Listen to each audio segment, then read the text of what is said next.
The questions got a lot more serious. I said, well, hang on, you mentioned I could call, once we got to the police station, I said, can I call my mother? She's watching our children. I need to let her know that we're gonna not make our flight back home. And the guy started laughing. He shook his head and he said, you two just don't get it. He said, you're both going to prison for 12 years.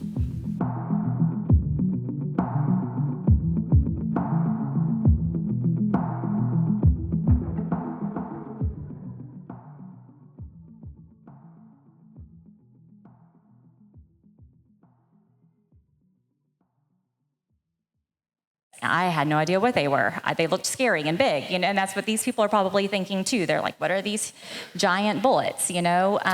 So I recognized them whenever she brought them over, and I thought, oh, goodness gracious, I've made a bonehead mistake. It's, you know, I've heard of people doing such a thing in the States, and I thought, man, I'm gonna get a fine. I might get a little verbal lashing. I didn't think much of it. In fact, we were still joking around as we were waiting on the police officers to come. The customs agent had come up to me and said, hey, you American hunters, you do it all the time. Not a big deal. You just got to talk to our police officer. I said, okay. We hung out for 15 minutes. Next thing we know, a police officer in plain clothes walks up. He takes my passport. He looks down at it and he says, hey, you're not making your flight. I thought, okay, he's got a little bit of a tough guy tone, but no big deal. He leads us outside of the airport. There's two other unmarked officers in a jalopy of a SUV that's unmarked, and they said, hey, get in. And I was like, well, hang on, what's going on here? And they said, well, we got to take you to our special crimes unit to do some interrogation. I kind of start to panic because, like he said, they're not wearing police clothes. It's an unmarked car. It's kind of it's a car that it's kind of falling apart. The inside handle was broken off, you know. And I start sharing our location with the couple that we were traveling with because another couple had left the day before. So I'm panicking, thinking that they're going to take us, they're going to take him, then they're going to take me away. I don't even think that this is like a legit thing. And so I share our location. I tell our friends, I think we're in trouble. I don't know what's happening, but we've been taken away. We're leaving the airport. So they take us to this location. Yeah, it's an unmarked building. It's very questionable looking. They take us up to the second floor. They put Valerie and I in an interrogation room, and it starts to get pretty serious pretty quick. I had asked several times if I could make a phone call. I'd kind of been disguising my phone. I don't know if I needed to or not, but we sat in that room, and as the questions got a lot more serious, I said, well, hang on, you mentioned I could call, once we got to the police station, I said, can I call my mother? She's watching our children. I need to let her know that we're gonna not make our flight back home. And the guy started laughing.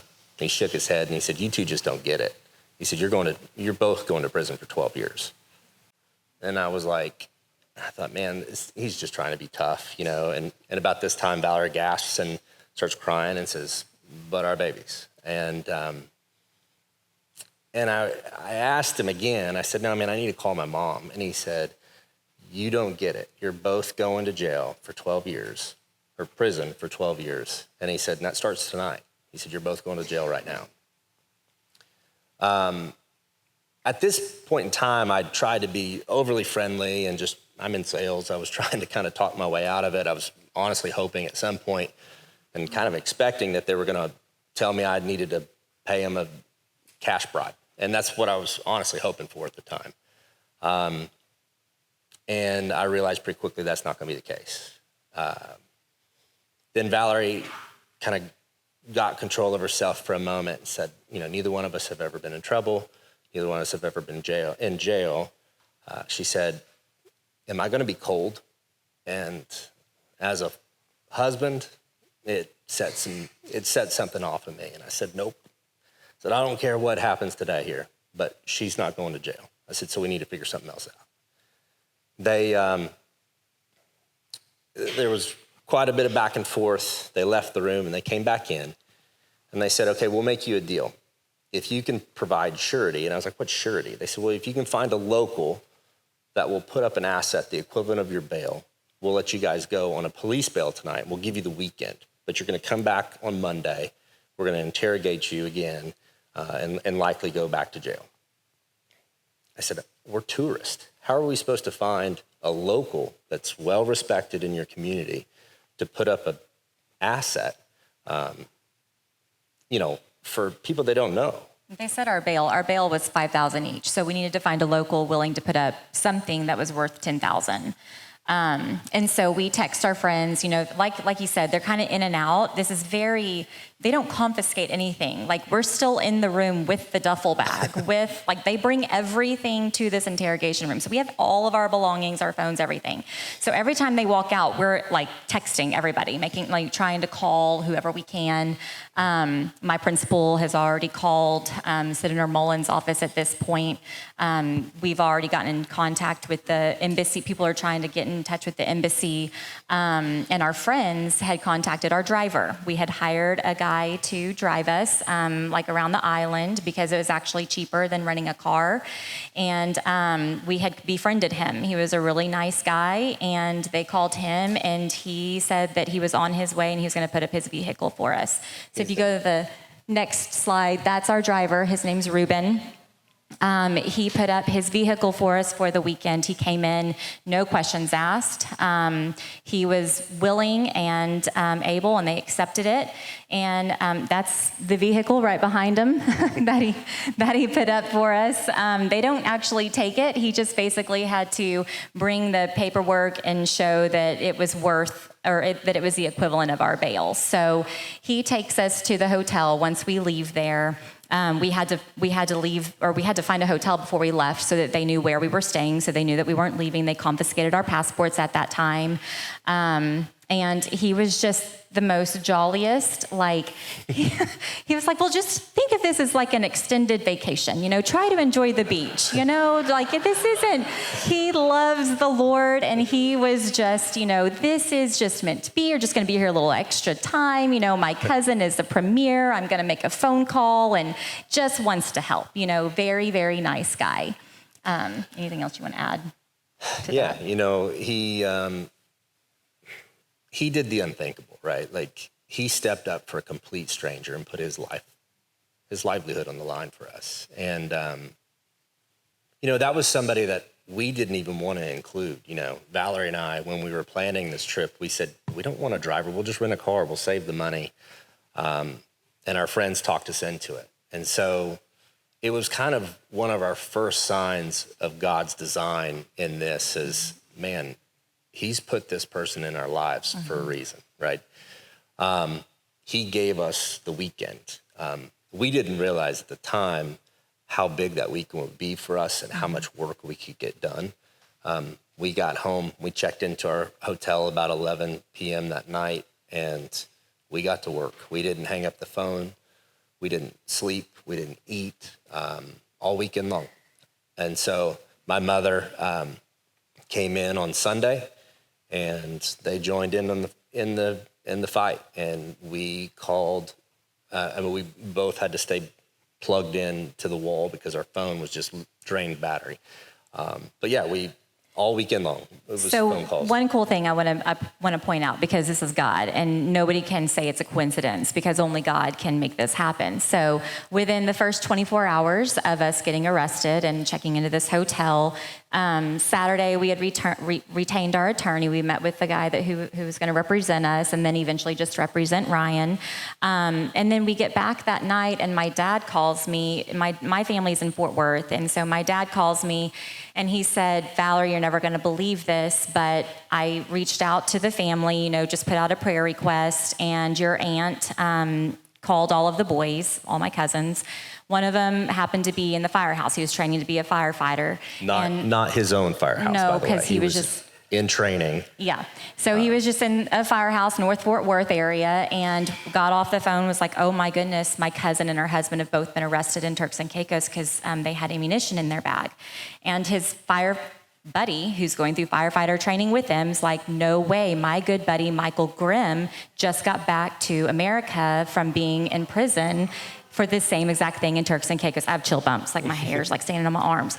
And that's God. And that was another really big moment. You know, we had Ruben, who is a complete stranger to us, really, put up his car. Now we've been put in touch with Michael Grimm, who has firsthand experience in all of this. Just got home about a month before, 2 months before all of this happened with us. So that was pretty cool. Within the first 24 hours, we've got his contact information. Yeah. So we knew that we were there for a reason at that point. And there was no denying it. There's, you know, as Christians, you know, it's God's will. It's not coincidence. It's his design. And so that just gave us more reason. We got to that Sunday. We were supposed to call Michael that day, but I had put myself in a mind frame that I was going to jail that next day.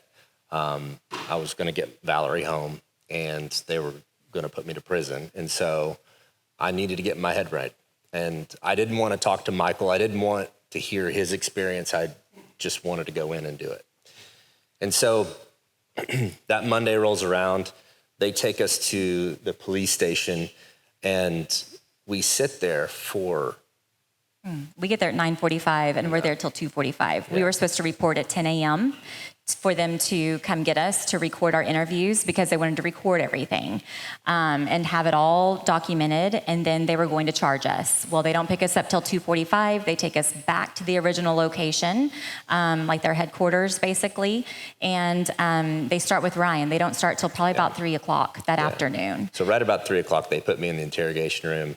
They're fumbling around, trying to get their camera set up. And y'all, this is like, I mean, this is not like what you see on TV. Like, they have like DVDs, like in a little cylinder thing, you know, and they're trying to get it all situated. And so it took a while. It took a while for him to get started. But as we're sitting there, the lead investigator's phone rings, and he answers it on speaker, and he says, on the other end of the line, it was a customs agent, and he says, "Hey, we found you another one.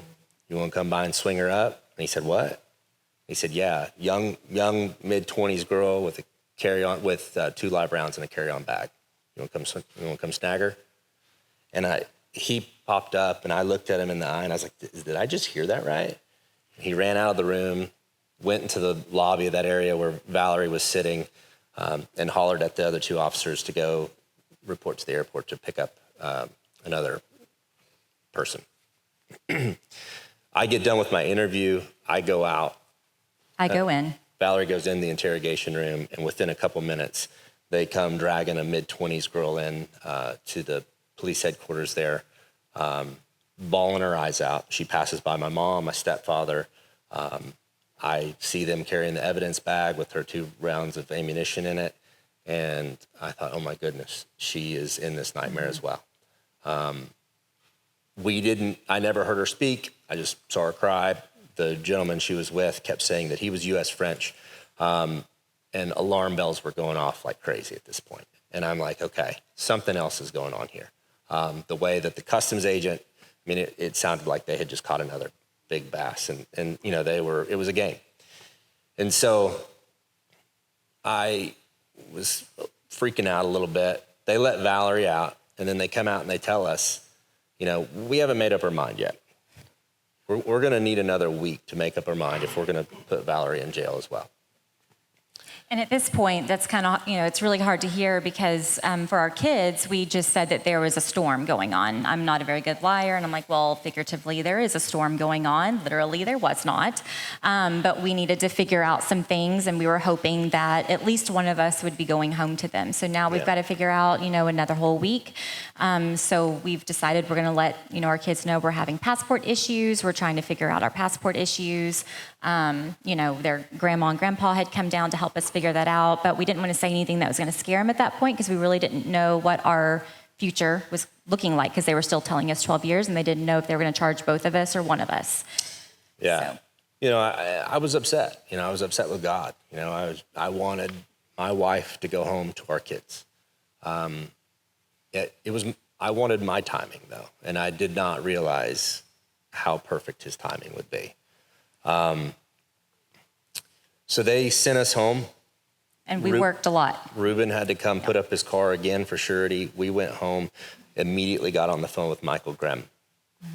We started learning about the history of the island, the politics of the island, what was going on to drive what we were all experiencing. And he works in Congress. He's a very, very well-educated young man and was a wealth of knowledge. And I said, well, we're having a lot of conversations right now with the embassy. And he chuckles. And he said, Ryan, that's a lost hope, bud. He said, they're not going to help you one iota. And I said, what do you mean? And he said, yeah, they're not going to do anything to help you. And he said, matter of fact, let me send you an email. You can go to the next. While I was in prison, my mother, because they would only allow him 2 5-minute phone calls a month. And keep in mind, this is a prison that was condemned by the United Nations a year before. So there's no running water, no electricity, no windows, just bars on the windows. He described it like the Pirates of the Caribbean scene where the dog comes through with the key. He was like, that's kind of what it's like. Yeah. And it's no joke. That is what you're about to experience. So his mother was reaching out trying to get updates on him to make sure that he was okay and alive. There had been a bunch of different extortion attempts and murder threats against him. And she's only allowed 2 5-minute phone calls a month. Right. So this very is little contact. This is, the lady's name was Usha Pitts. She was essentially the ambassador of Turks and Caicos and the Bahamas at the time. They call her the chargé d'affaires. And this email, I don't know how well you can read it, but basically she says, lose my email. Stop contacting me and get lost. And we very quickly realized that we could not rely on the embassy. The embassy was not going to be much help to us. And so we were kind of on our own with our elected officials to see what we could get done. So we decided that we needed to come up with a plan to go to the media and let the world know. And I said, you can march me to prison, but the world's going to be watching. And so we had talked to Michael, and he said, well, I wanted to put you in touch with Brian Hakerich. Brian Hakerich is from Pennsylvania. He's actually there on the island right now, and he's all alone. And he's in a bad place. And so I said, absolutely. We hang up the phone. We get in touch with Brian that night. And I said, hey, you can go to the next slide. You're coming over tomorrow. We bring him over. We cook him dinner. And Valerie and I set him down and we say, hey, it's a risk. And it's been expressed to us that it's a really big risk. And they said, it could be way worse for you in prison, where somebody will try and retaliate if this doesn't go in the direction that you want it to. By going to the media, you're really exposing yourself. And I couldn't see another way off the island. And so we decided that we needed to get Brian on board because he was going to be first to court. And I did not want him to take the brunt of it if he wasn't all in on it as well. We stayed up late that night and talked through every angle of it. Ryan made fajitas, and he named our group Felons and Fajitas that night. It was really cute.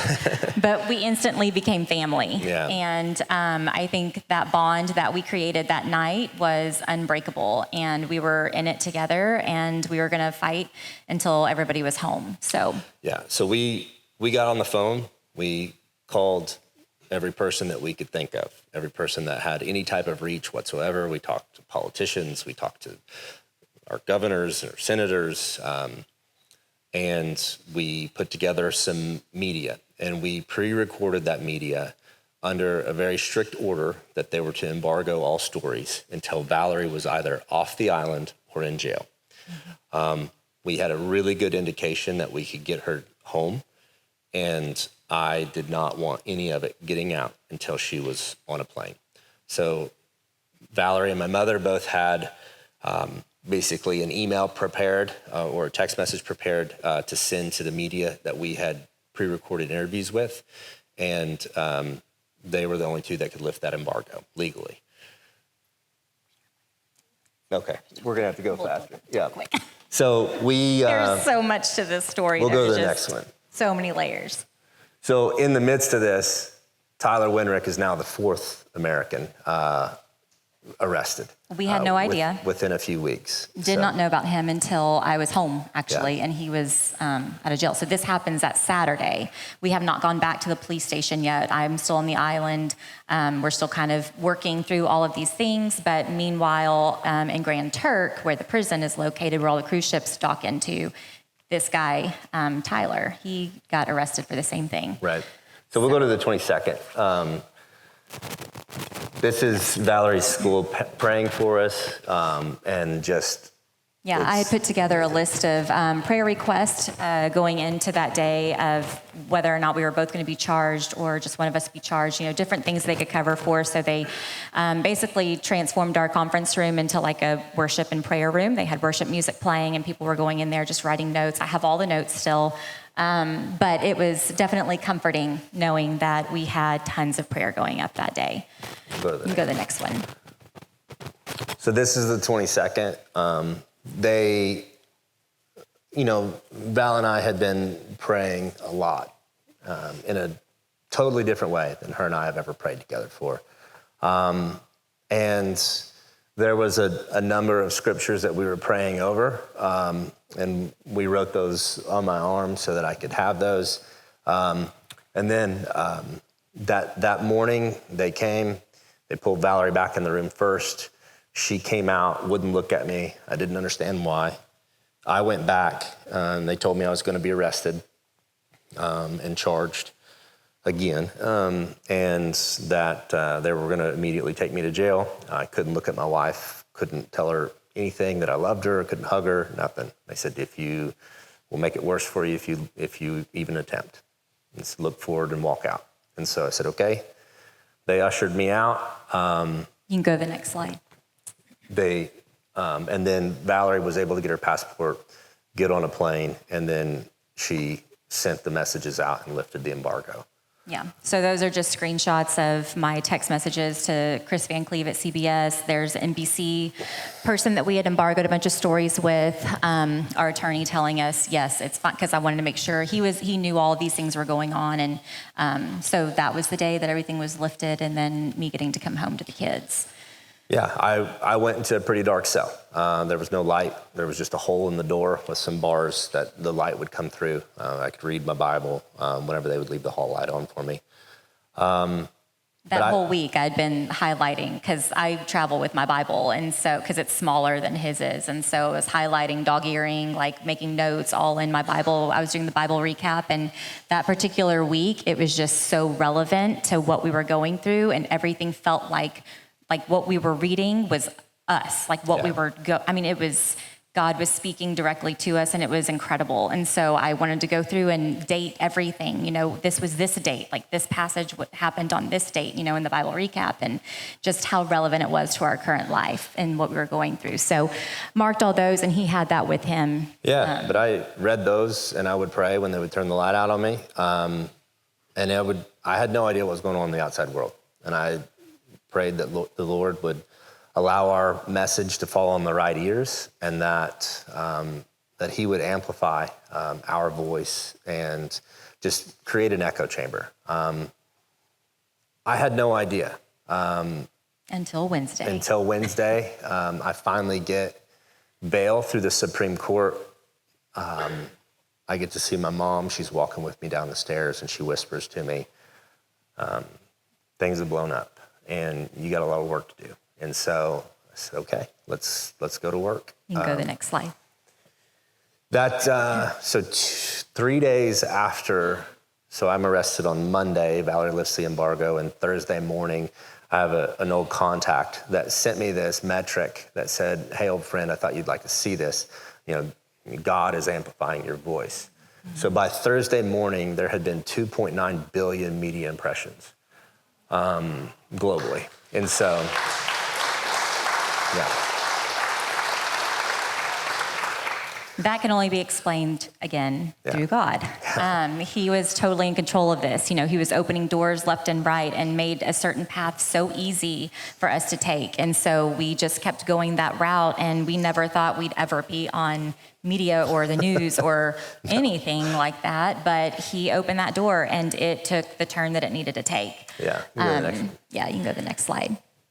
So for the next several weeks, my mom, myself, Brian, we went to work, and everybody laughs and says, well, "Were you hanging out on the beach the whole time?" And I'm like, "No, I worked harder then than I've ever worked in my life." And we were up way before the crack of dawn and on the phone, sending emails, doing interviews, begging and pleading with politicians to come to our aid.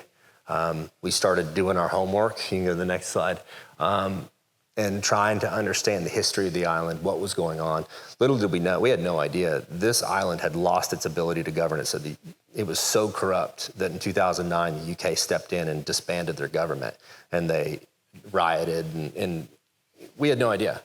Just a few years later, they then give the government back to the other guy's brother. So stays in the family. There's only a handful of families that can vote on this island. And so You can go to the next slide. we were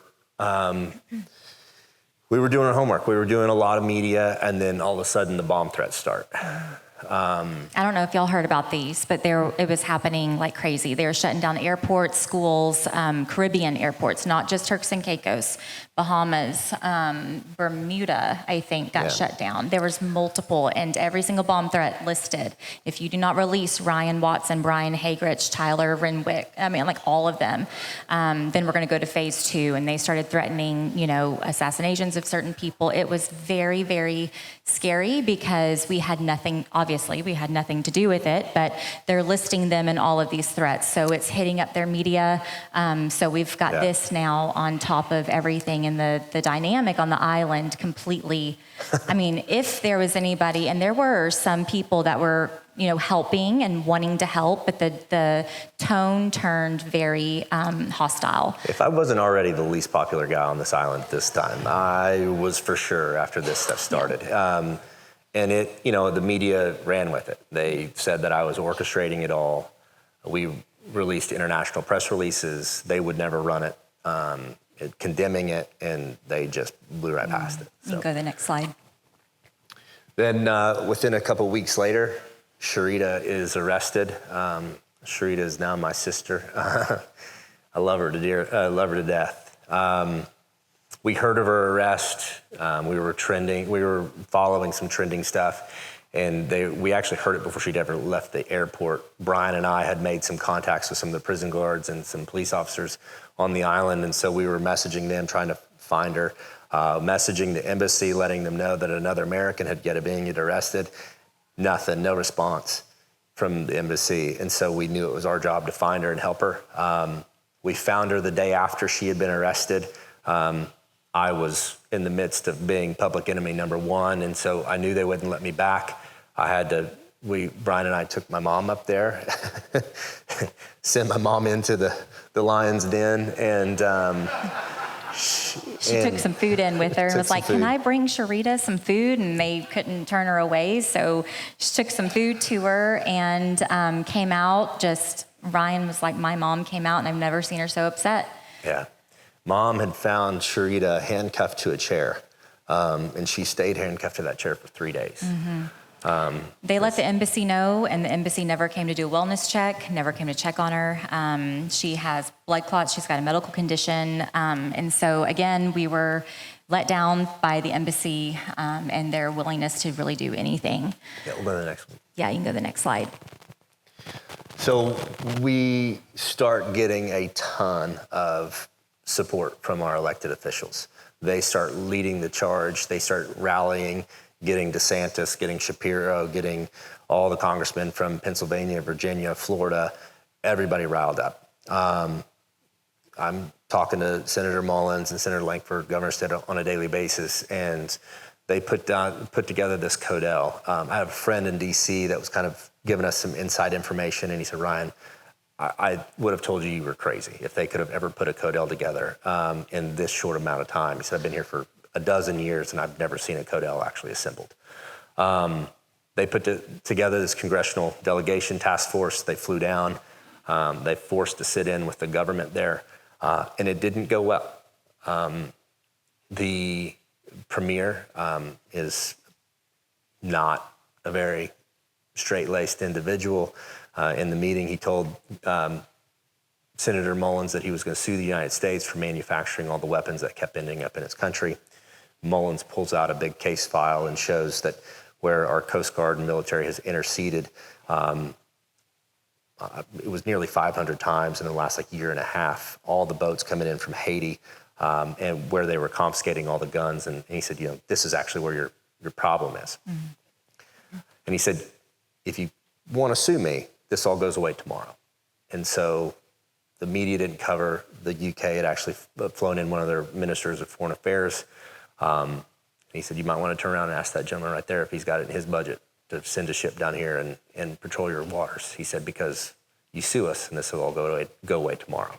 So the premier took that as a threat. It obviously wasn't a threat. It was just well, if you do this, then we do this, just letting them know how serious this is because, you're making accusations that we are causing your gun violence here on the island and Americans are not causing that problem. Yeah, but the UK took note. And you can go to the next slide. Pulled the TCI government aside and said, you better get this right. So that Friday is Brian's sentencing day. And so these are just some of the snapshots from that. So Brian is the first one again up since that new ruling was that 12-year sentence was in effect. Yeah, so he was the first one. So he gets to go home. He's fined. He does have a suspended sentence. So we all have a lot of hope. And, everybody's like, oh, so Ryan's going to come home. Tyler's going to come home. We're all like, well, we hope, but nothing's guaranteed. Nothing's been dealt with consistently. Everything's very different. And then lo and behold, Tyler, the next week, he is sentenced very differently. Right. His fine is way higher. He doesn't even have a custodial sentence or anything. So very different. So it was hard to say, we didn't want to seem like we were discrediting, the hope that was there because we had it. But we've also been on this emotional roller coaster where we think things are going really well and something's going to happen. And then we hit a super low and we're just desperate, and crying out to God, like, why? And then something else happens and he opens up another door. And so we're this the whole time. So we're trying to guard our hearts a little, but having hope at the same time. You can go to the next slide. A couple days later, I have my expedited hearing where they're going to set my hearing and my sentencing date, and the judge unexplicably just says that she's going to delay it for 3 weeks. Mm-hmm. It was a very, very hard day for me. Through all of this, I knew Valerie and I talked daily that I'm here for a reason. I'm going to serve God. I'm going to serve everybody else on this island. I'm going to help everybody get home. But yet I wrestled with God on his timing. Yet I hadn't done a really good accounting of how perfect his timing had been, right? Mm-hmm. Up until that point. And so my hearing gets set for June 19th.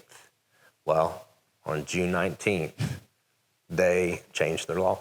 And so they eradicated the 12-year mandatory minimum sentence. Hold on, can I back up for just a second? And I know we're short on time, but his date was actually scheduled for June 17th, and we found out a week before that was a national holiday down there on the island, that they had scheduled his hearing on a holiday where the court is closed, so they rescheduled it for the 19th. Right. And then this happened on the 14th. And it went into effect on the 19th. So again, God's plan is perfect. His timing is perfect. Yeah.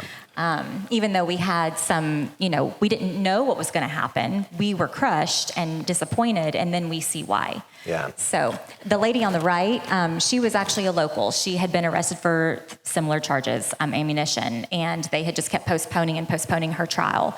And she ended up going to trial on the 19th, the very first day that this new law went into effect. And this was circulating on their WhatsApp, and our driver sent it to us. And they were saying, thank God for all those Americans that went to the media, because now our law is different and our local is going home. So, you go to the next one. He was working in a lot of ways.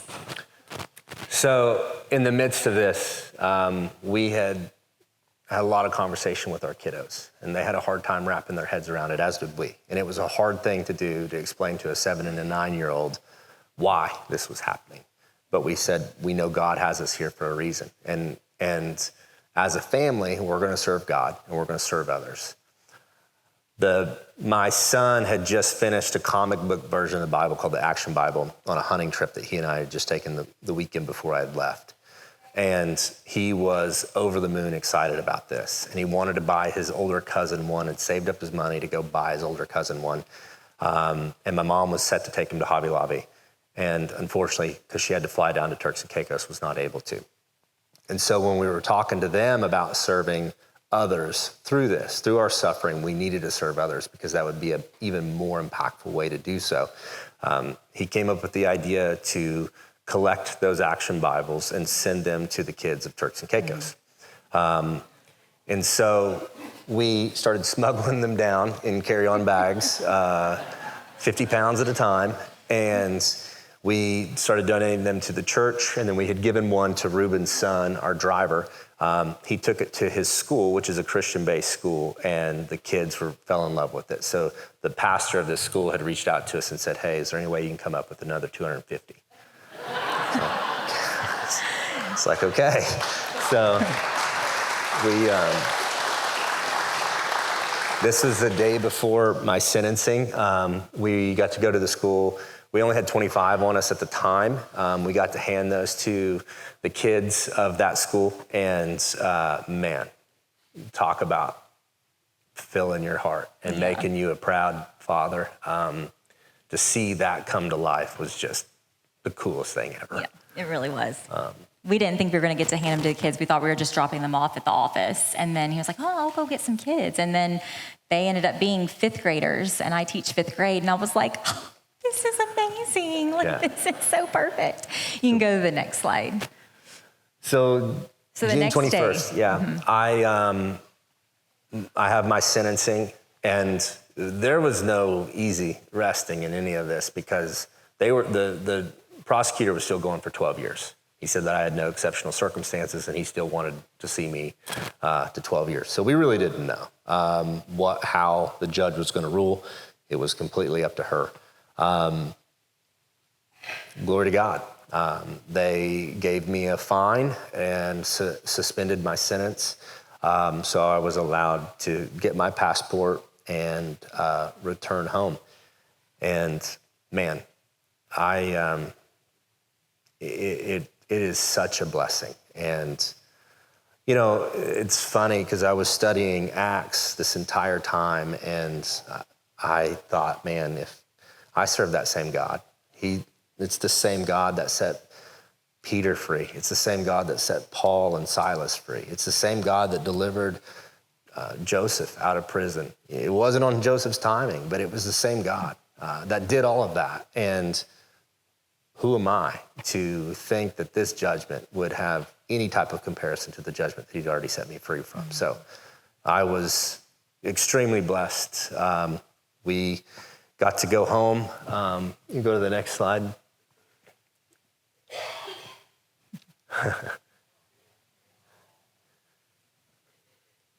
The Welcome Home Committee was pretty incredible. It was really great.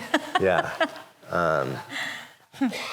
I had made it a part of my MO not to cry in front of anybody until this all happened, and then I lost my tough guy image for sure. So, but yeah, it was such an answered prayer. And, you know, everybody asked me, you know, I'm sure you say, why me? And I never did from a pity perspective.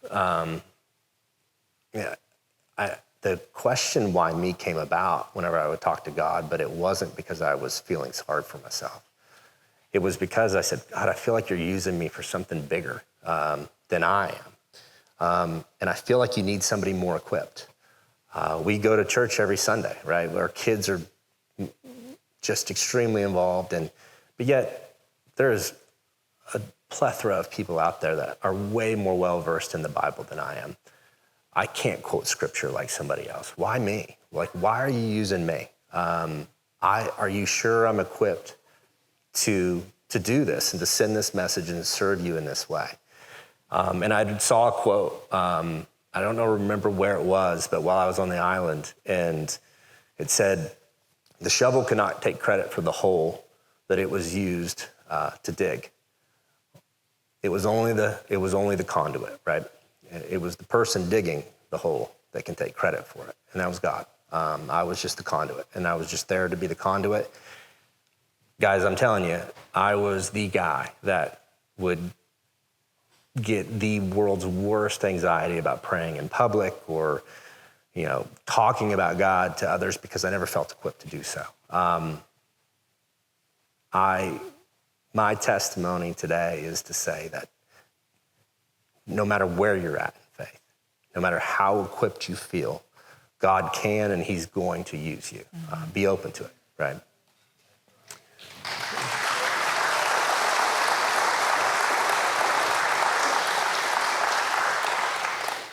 So I really didn't have much of a social media presence during any of this. I didn't post very much, but a couple days after him getting home, I posted what you see on the left, and it was 70 days, of all of this. And a couple of my friends from school posted, wow, biblical 70, captivity fulfilled, completion. And so I kept getting more of these messages. And one of my friends that I teach with she sent me this message on the right.